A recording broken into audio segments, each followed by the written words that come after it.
हिवाळ्यासाठी खास गरमागरम कम्फर्टिंग असं एक वेगळं असा सूप आज बनवला आहे.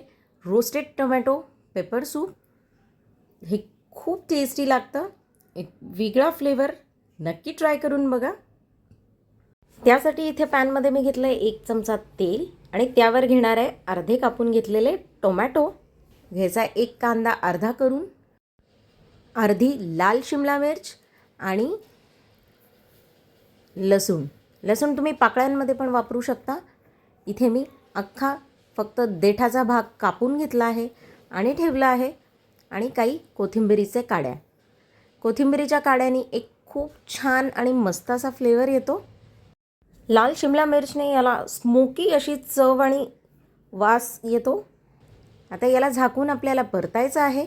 एक बाजू झाली की दुसऱ्या बाजूनी आणि असे अलगद टोमॅटोची सालं काढून घ्यायची आहे. सालं नसतील काढायची तर प्युरे केल्यानंतर याला तुम्ही गाळून घेऊ शकता. याला आता आपल्याला वाटून घ्यायचं आहे. थोडंसं पाणी घालून याला छान फाईन असं प्युरे करून घ्यायची आहे. लसणाच्या पाकळ्या आपोआप सुटतात ते छान याच्यात परतल्या गेल्यानंतर. अशा पद्धतीत हे भाजून घेतल्याने याला एक छान रोस्टेड असा फ्लेवर येतो. तुम्ही तुकडे साधे करून पण याला परतू शकता.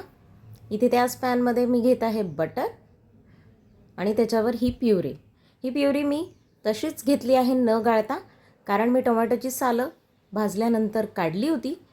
तुम्हाला हवं असेल स्मूथ असं सूप हवं असेल तर तुम्ही याला गाळून घेऊ शकता.